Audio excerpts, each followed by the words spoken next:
live the life beyond the boundaries we set on ourselves, to live and to run boundless, to be inspired, to achieve, to overcome the mountaintop in our life.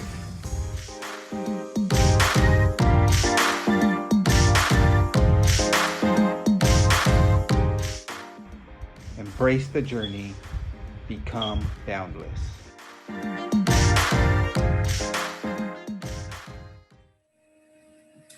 So hello, family. Welcome to another episode of the Live, Run, Boundless podcast or show. Today's guest is someone who I've been following well since I started trail running. Not only her, but many other trail runners in the trail running community. I consider her a superstar, lead ultra runner. She's one of the top ultra distance runners in the world. She's a three-time Western State 100-mile endurance run competitor. That was long. She competed in San Diego 50, Badwater on ultra, and on Badwater and ultra trail to Mount Blanca. And I hope I'm saying that right. And many other ultra trail races around the world. And most importantly, she's a wife and a mother too. So family, let's welcome Miss Sally Ray, the legend herself. Thank you. Yeah. Thank you, Kenneth. It's great to be here. Yeah. So how you doing today?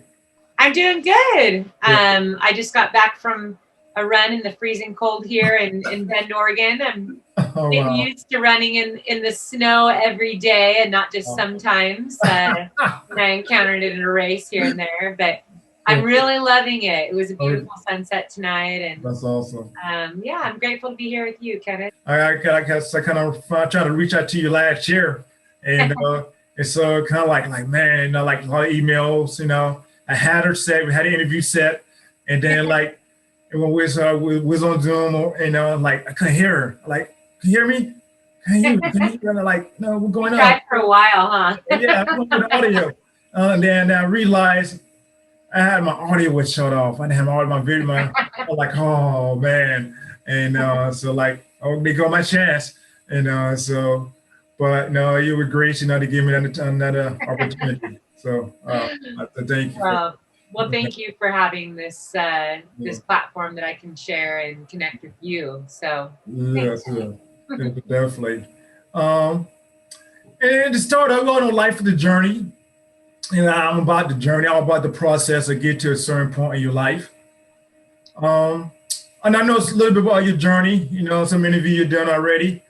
But to tell us, some of us who don't know about your journey and what brought you to be one of the top ultra trail runners in the world, and just your life just growing up, Yeah.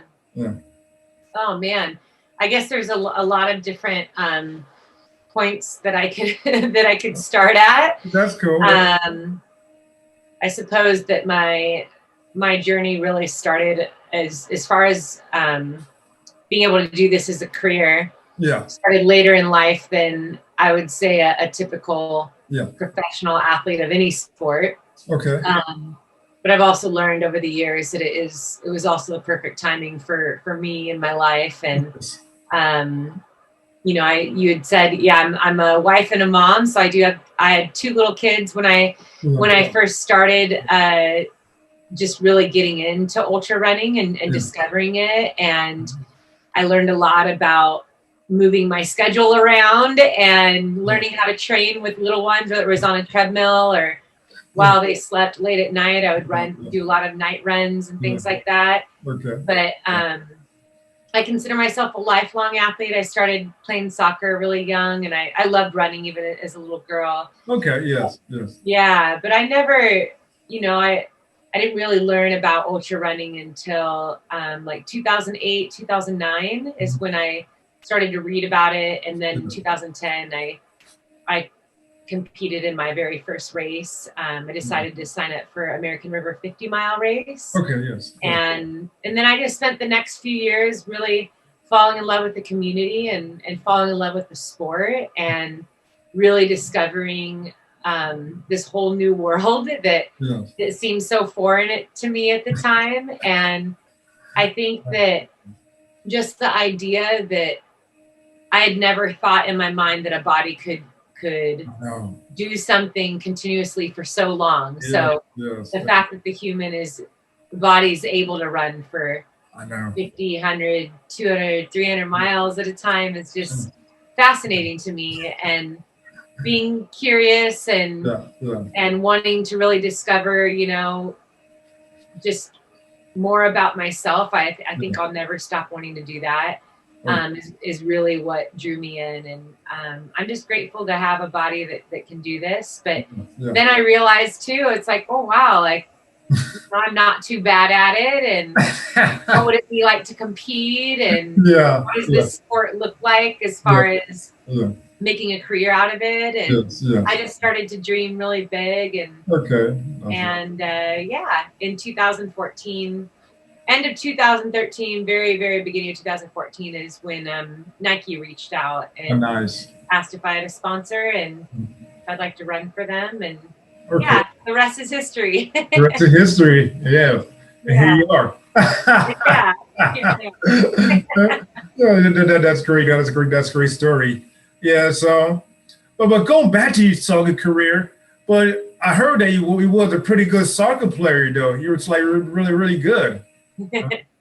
I love soccer. I played for a long time. I at one point had a lot of colleges looking at me when I was in high school, but at that same time, it was at the end of my high school career.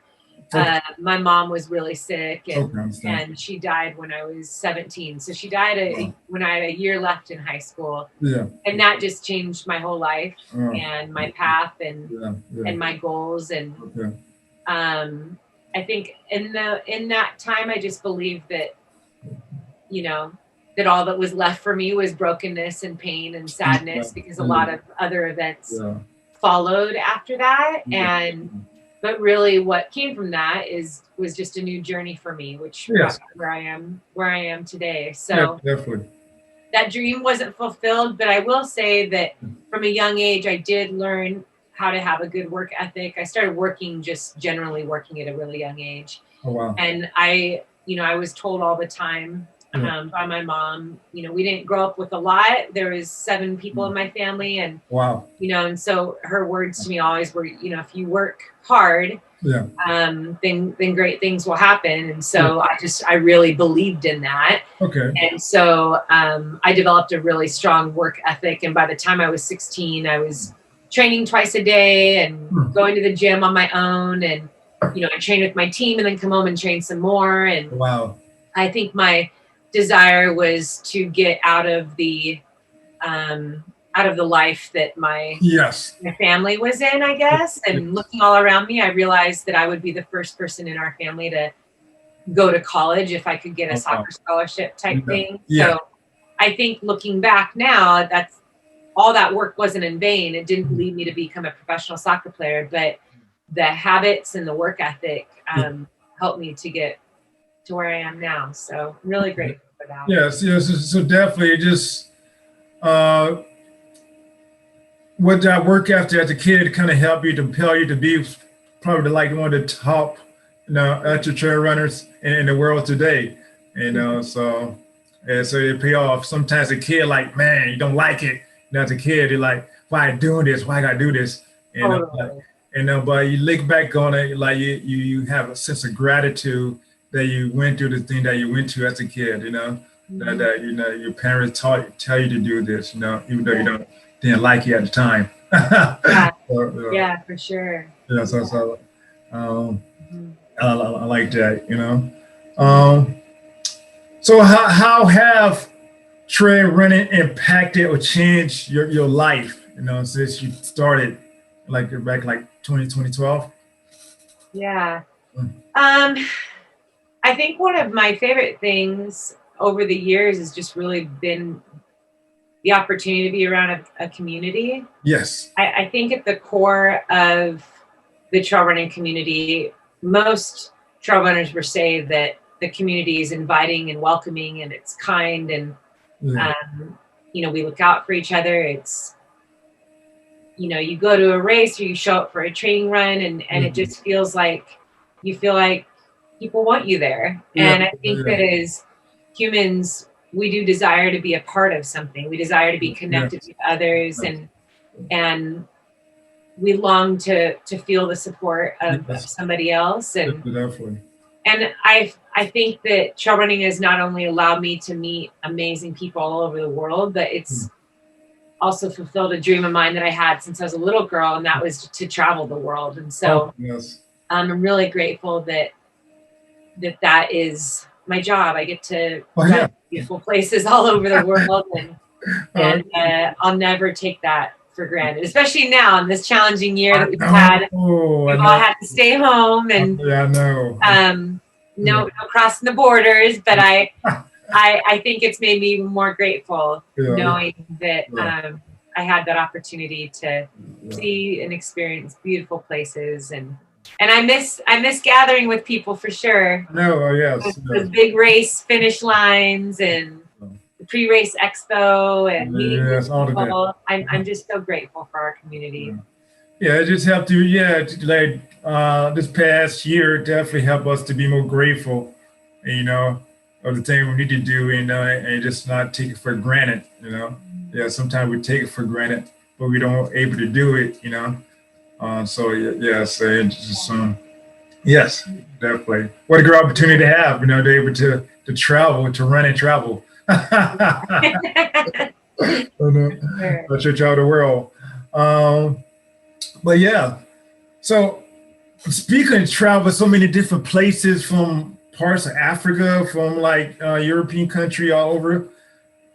What is the most amazing place you have visited as an ultra trail runner? Oh man, that one's hard. Gosh, I feel like there's definitely places I've been to where I feel like, oh, I could move here and be happy until the day I die. I really love the Italian Alps. Okay.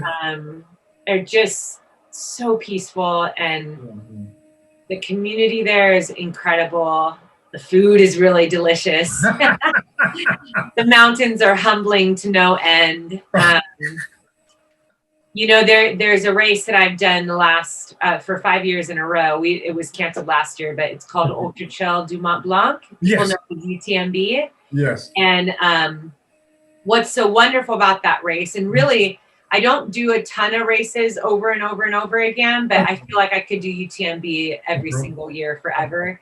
Oh, wow. Because you run through 3 countries. So you run through France and Italy and Switzerland, and some of them on the most beautiful trails. And so it's hard to compete with that. But then, I've run in places like the South Island of New Zealand, and this one race I did, we had to be helicoptered to the start line, and we got to run on land that is rarely ever touched. I mean, it just felt like a gift to be able to do that, go into these untouched areas. It was private land, but so they allowed this race to happen there, and that was so incredible.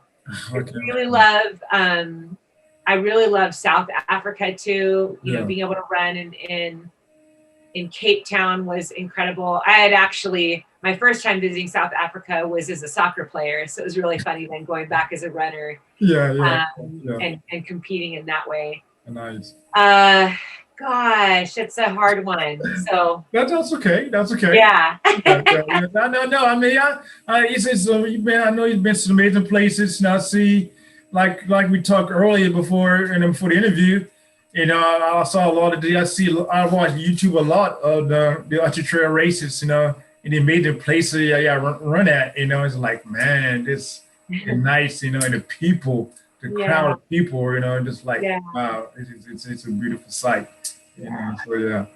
so definitely. All the races you've done, what have been the most difficult or challenging race you have raced so much? That would be a toss-up between UTMB and Badwater. They're 2 completely different types of challenges, though. So I did Badwater 135 So for those of you that don't know, it starts at the lowest point in Death Valley, Furnace Creek. So it's the lowest point in the United States. And then you run, the original course is you run to the highest point in the United States, Mount Whitney.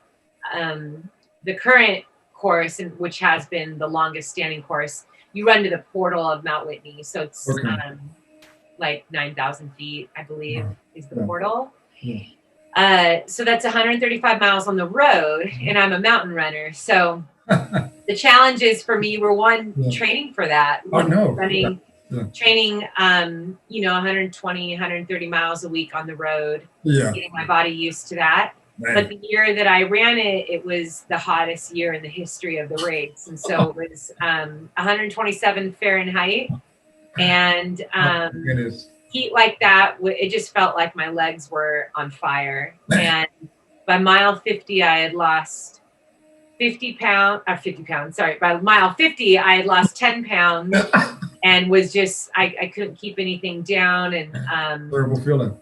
It was horrible. My legs were, I don't know if you've ever had like really bad muscle cramps, Kenneth, or like horrible season. I had some bad, my first race I ever done.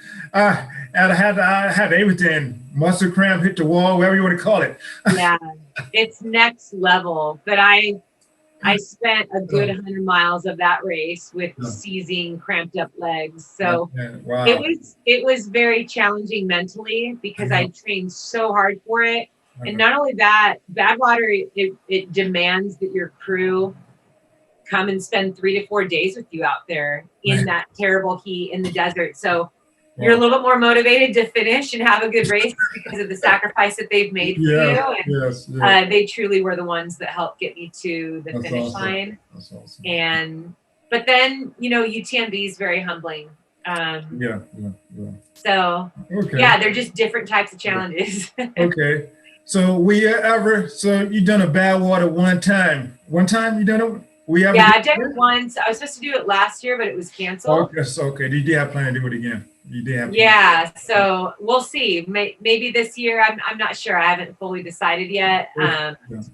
But as of now, I'm on the registration list because he just took the registration list and pushed everyone to this year. So, we'll see. Okay. So is that the only road race you ever done, or you have done other road races? Yeah, as far as an ultra goes, it's the only time. I usually don't gravitate towards road races. It's just it doesn't bring that much joy to my heart. But I do like new challenges, and I think it's important to challenge ourselves in new ways and to do things maybe even that we said that we would never do or we'd never try. I don't like to limit myself or shut myself off from an opportunity just because I don't believe that I would like it or don't feel like it. It's always good to kind of dip your toes in, as long as it's not reckless. As long as you're not going to harm yourself. But this was an opportunity where I was like, you know what, I want to see what I can do here. So, well, most people think running Badwater, you harming yourself. Yeah, that's true. I have had people tell me that, like that's like not a good idea. That's funny. Yeah, but hey, that's what we do. We love it. We love being up by ourselves. And coming back again to do it again. That's what we do in running. We cramp up, we hurt, we wait. And say, well, I need it again. I need to do it again. So that's a lot like that. How important have the running community been to you, throughout the years, to be part of the running community?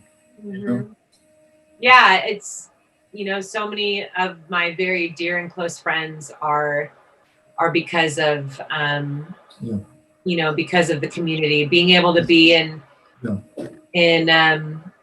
just being in this sport has introduced me to a lot of incredible people who have become my lifelong friends. So, and I think with COVID too, it's, you've seen the running community even online for the most part has been very supportive and kind. And so I'm just really appreciative and to the whole running community and really value it. Okay. Yeah. And now you got your kids, that are running also. So how is it for you to see like your daughter who's running a little bit also with you? How's that for you? Yeah. I was pretty sensitive about being that mom that was like, hey, I run, you need to run. And so the journey that my kids have been on as far as like sports go, my main thing is just that it's fun. I think the younger the kid, I think even now as an adults, we can all understand that you do what you find joy and enthusiasm in. Like those are the things that you kind of stick to. So if you discovered ultra running as an adult, there's a lot of the reasons why we stay with it are because of the joy and enthusiasm we find in it. And so I think that, especially in American sports, kids are pressured quite a bit to perform at even younger ages than I understood when I was a kid. And it's kind of sad. It's sad to see kids getting sports injuries much younger, getting burnt out much younger, quitting a sport when they're teenagers and saying that, the only reason why I did it because my dad forced me to or my mom forced me to. And these are really, real things that are going on and that I was always aware of when my kids were little. And I just thought, I can't possibly make my kids become runners. As much as I love it, I have to help foster a joy and a love for it. So when they were young, I would take them out on adventures. I'd never call it running. And we would go and we'd look for lizards and we'd look for deer. And I would pack a whole pack full of like Snickers bars and trail mix and like all their favorite food. And so it was like snack time every like 25 minutes on the trail. But over the years, they grew to really love it. And to this day, we still get out and I won't say, hey, we're going for a run. It's just like, hey, let's just get on the trails. Like, let's go exploring. And we've developed a lot of really wonderful memories. Now, my son is all ball sports. He's like me. He's very similar to how I was when I was his age. So he loves football and basketball and soccer, baseball. He does not want to be a trail runner. But my daughter, it stuck with her. She loves to run. And she's an incredible runner. She's very fast. And over the years has gotten faster and faster. And so it's been a real joy to watch her. She competes in events that I never, ever did. And so I think that's important that she has her own thing and her own journey and she owns it. Because there's times that she'll say stuff like, yeah, but you, Mom, like, you're a professional runner. And like, you do this. And I'm like, I've never done what you've done. Like I was a soccer player. Like I didn't compete in the 5K. I didn't do the 800 meter. Like you're incredible on your own, and this is your journey. And this is if you want to do this, then go after it. I'll support you. But I typically, my husband will talk to her more about her training than I do. And when we run together, it's just all fun. It's girl time. We go and get smoothies afterward or go get our nails done or something like that. But I'll never get the watch out and say, hey, you need to keep this pace and we're going to crank out this workout. Sometimes we'll do like fartlek style just for fun. But we don't. I make sure not to put any pressure on her as a runner. And that's really just because what I do. I gotta be careful. Definitely, because you want them to enjoy the experience, to have fun, with it, So definitely that's great. So your husband, he's a coach, also. No, he's a teacher. He's a teacher. Okay. He's a third grade teacher. Oh, okay. Yeah. That's awesome. He loves youth. He was a youth pastor for 8 years. And then he like taught for 5 years, and then he was a youth pastor for 8 years, and then he's back in the classroom again. But we met in college. We were both soccer players in college. Oh, okay, nice. Yeah, and so he's coached soccer. He coached soccer. He's traveled to other places in the world to play soccer. He's a really good soccer player. He doesn't play anymore. Okay. But he gets out and he runs. He likes to do half marathons. He's done more half marathons than I've done. So, and it's his thing. That's the other thing too. I do not coach my husband in the same fashion. If he wants to talk to me about running, great. But I like to keep a peaceful home, so I do not weigh in on anything he does there. I let him do his own thing. Okay. So. That's great. That's awesome. I love that. Yeah. And so it's staying on family a little bit more. Now, doing the racing, travel all over the world for the years that you have, how important is it for you to have that family support, your husband supporting you doing the races, your kids, all of that? How's that? How do you work that out with the family? Yeah, this is a really important subject. I talked a lot about this on another podcast. Because I find that it's tricky from family to family and relationship to relationship, so much so that it's a pretty common question I get through private emails and direct messages and things like that. People are like, kind of wondering, what do I do? I'm always fighting with my partner or my, a family member because they say I run too much, or like they don't want me to travel to go here, Yeah. And it's a very real thing. And I think that anything, it isn't just the running. When it comes down to conflict over what one person is doing, when it comes down to time, I grew up in a house full of musicians, and I could say the same thing about people in my family. It was like, wow, they're just constantly playing music and traveling for music, and they've got their gigs and things like that. So whenever we dive in and we spend a lot of time doing something, it's important that we really are intentional about our communication. Communication is key. Yes. It's also important that that we are continuously recognizing one another. And also not trying to force what we love so much on our family members if they're not into it. And that has really been the journey for me. Like my husband does not, like if we're sitting around a table with runners and everyone's talking about running, like he's just not into that, and he never will be. It's just he thinks it's crazy, and we've had those seasons where he's just like, I just do not get it. That doesn't sound fun. And I think that there were definitely seasons where that was difficult for me. But then what I realized is, like, if you really love and care about somebody and you really look at what it means to have a healthy relationship, well, it doesn't necessarily mean that you have to force your passions on that person. That person just needs to know that they are valued, and that you love them and you care about them and you see them, and that you're going to support them in their passions. So there's a lot of things that he loves that I'm not into, like golf. He loves golf, and he can sit and watch golf all day long. And so I remember, and he proposed to me on a golf course. Like hardcore golfer. Like he made a ring box out of a golf ball. Like cut it in half, put the velvet inside, put my ring inside, proposed to me on a golf course.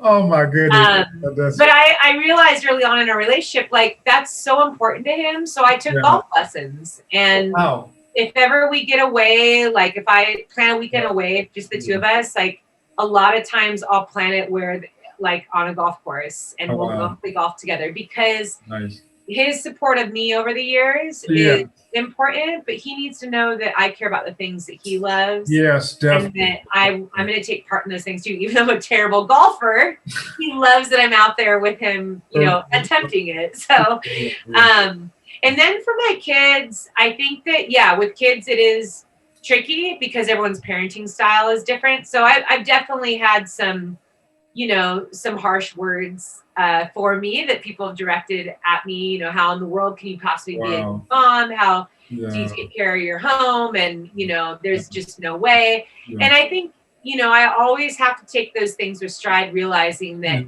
a lot of the times people will criticize you because of a fear that they have personally. or maybe they've been put down and have been told that they can't go and do something or go after a goal because they're feeling this oppression in their own home. Or they've just grown up with this belief that isn't true, you know? And for me, I've always thought that raising children is a true gift. I love it so much. I feel like that I have this opportunity to teach my children what it is to go after a dream, what it looks like to work hard. And they've gotten a front row seat to that. And I, with all my heart, hope that they do the same thing with their life. And my kids and my husband have been a part of my journey in so many other ways that I don't always post on social media. I think a lot of us gauge someone's life on social media. There's a lot that I don't post because my family is so precious to me. And, you know, they don't need to see every single second of every day. Definitely. But when they are, you know, the moments that they do get to come to my races or be a part of my training or they get to travel with me, it's really special. And I think that our family is unique, and so we operate in a way that works for us, and truly that's always what I encourage other people to do. Your life doesn't have to look like families around you. It needs to work for the dynamics that work within your family. And your relationship with your partner is very unique. Your relationship with your children is unique. The dynamics, you know, of your kids. I mean, some people have kids that you know, that love different things or operate differently or motivated by different. I mean, it's all those little details that make up a family have to be taken into consideration. So I've never really, I've made sure to discipline myself to not get caught up in how the people run their families. I know that if my family feels loved and cared for and they feel seen and supported, that I'm doing a pretty good job of being a mama. So, that's awesome. Okay, that's great. Thank you for that. That's good. And people to know, because a lot of people don't understand, you know, how somebody able to do what you do, you know, and still keep the family together, you know. So that's great. Thank you. And realize every family is different. Everybody unique, you know. It's not a cookie cutter, you know, family plan how it should be, you know. So Yeah, absolutely. So definitely. So what have been your biggest obstacle or hill that you had to climb in your life so far? What decade? Oh man. Maybe the more recent. Goodness. That's a big old whammo of a question.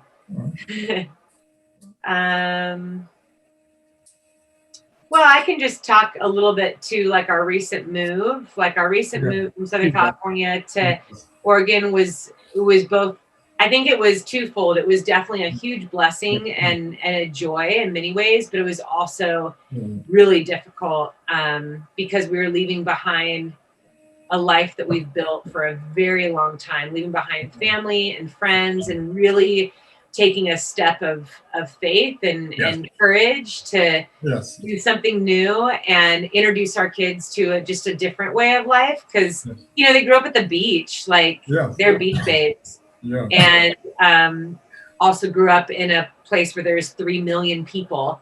And so they're really used to a different type of life and having sunshine at 365 days of the year. So and they're 12 and 14 now. So I think that our move really, you know, it called upon them to be brave. They were motivated. They're really excited about the move. But I told them before we moved, I go, listen, you're going to be excited and motivated for like the first 3 months that we're there. And then reality is going to set in. You know, it's like, this is your home now. And so that's been a challenge, working through that, making sure that that I'm thoughtful with the way that I communicate with them in sensitive times. And, you know, you got COVID on top of it. They're trying to make friends when they're not back in school and just getting used to the weather and the mountain and all of that stuff. But the challenge has also been really good. It's been really, rewarding. So I'm grateful for it. Yeah. I guess I look at challenges as like, with every challenge is an opportunity to grow, right? Yeah. And I don't think that humans are without challenge. It's just a part of our life because we are imperfect people in an imperfect world. And so if I look at a challenge as a gift, then I know that something good is going to come from it. And so that's what I've been looking for since we moved up here. What are the good things that are coming from this move for my kids? It's more, I'm more talking about my kids. That's okay. That's okay. a challenge for them, but okay. Put a good in it. Oh, I appreciate that. You know, all about the kids. You know. Yeah. So, let me go to ask you that. You know, how life in Oregon. You know, so many questions all the time. To one, how your life in Oregon since you moved to California. Cause I know last year had the wildfires in Oregon also, and then COVID. You know, so I know the wildfires affected Oregon, where you live at in Oregon or not. You know, so yeah, so. But what's one thing? Sorry, you paused for just a second. Yeah, okay. I think that was my reception. Yeah. So like I know you had to deal with the wildfires in Oregon also last year also. And so I know how that affected y'all when you're in that part of Oregon where you were living at. Yeah, no, thankfully we're in Central Oregon, so so Bend is in the center of the state. Portland is like 3 hours away northwest, like on the coast. Yeah. And so a lot of the fires were more like coastal. So we got the smoke, which, you know, brought our AQI up to over 500, which is insanely hazardous. So we had to stay inside quite a bit. But thankfully, unlike a lot of people all around us, you know, our town wasn't on fire or anything like that. It was just the devastation of the smoke. And but it was very devastating. It was. Yeah, I can imagine. Yeah. Well, you know, you're in California. I know. It was like the whole West Coast was on fire. I know, the food's crazy. Unreal. Yeah. Crazy. Yeah. So, no, hopefully get better. Hopefully. Yeah. Hopefully this is a cooler year. Yeah, I know. Yeah. So what is one thing you could take away from last year and take into this year with running and in life? I think it's been a pretty common theme. I've heard other people say it too, is just being, you learn to be grateful for the opportunity to slow down. And I've really been grateful for that in 2020. I don't think that, you know, I pretty much have been grounded at home for almost a year now. And there have been so many good things that have come from that, because my kids haven't ever gone back to school since everything shut down in March. Yes. So I've been with my kids just nonstop, and you know, some of the experiences we've had because of that, I'm really grateful for. I think that I definitely had days that were hard, and you know, it's easy to dwell on the discouragement and to talk about the discouragement with other people, but I think that nothing ever changes in that. And so it was a challenge for me to really put my mind to focus on, you know, what's going to create change. And it's encouragement creates change, not discouragement. And so, you know, I try to spend a lot of time to encourage my kids and just people, you know, in my community, and learned a lot about myself along the way. And so it's hard to watch a lot of people hurting all over the world, and just the devastation that has come from COVID on so many levels. And it just made me more grateful for the things that I do have and the people that are close to me. So that's awesome. Gratitude, you know, that was my word for last year. Gratitude, you know, you need that you have to able to do that. Why able to do, you know. Absolutely. People. So what keep you going? What's one of your why factor that keep you going during the struggle? Were you out on the running the trail, do the races in life? What keep you going? You know? Yeah. Yeah, I know why is like it's, what's your why? It's kind of been like a buzz question for the past couple of years, right? Like there's books on it now. And I've thought a lot about that. And I think that when it comes to maybe a tough point in a race, but also in life, I've seldom like gone to like, what's my why? But I tend to gravitate more towards what I know to be true. And a lot of times I think it's easy to kind of stand back and ask like, why is this happening to me? Like, why am I here? Why are we going, and there's a bit of discouragement that comes in that. Yes. But I feel like what has motivated me is to really just sink my feet into what I know to be true. And what I know to be true is that my gift of being able to have a life, the life is a gift, and we get one, and it's unique. No one else can live it for us. Yes. And so therefore I feel like I have a responsibility to live out my purpose in the best way I possibly can. And when things get really challenging, I realize that all of our heroes throughout time, people that we look back on, or even people in our families that have been really precious to us, we remember them because of stories we've either lived out with them or that we've read over the years. It could be someone far back in history, but stories are what connect us. They are what inspire us. And so in those hard times, I always ask myself, like, what's the story that I want to write? What's the story that I want to tell? And I think every single person on this planet has a story to tell. Yes, I agree. And I hope that one day that, that people can look back on my life and pick out pieces of my story and feel loved or encouraged or inspired because of the way that I lived. And so, and I think that all of us can do that. Even if we have the opportunity to encourage or inspire one person in our community, right there in our home or neighbor, whoever it is, that's really powerful. And so I'd say that really is what keeps me going. It's just write a great story. Yes, write a great story. Yeah. You would inspire somebody, and just talking about that for a second, I had a chance to talk to a good friend of mine. I met him in Atlanta. When I first moved to Atlanta, and then he moved to New Orleans. He got married. I moved to New Orleans, and then we went our own separate ways. I do a Navy and that, And so we talked he called me one day, and how he was inspired by the things I was doing, And so just gratitude that, that even while I'm doing, could inspire somebody that I've been given the opportunity to do that. So, absolutely. I love that. Yeah. So just gratitude, just gratitude.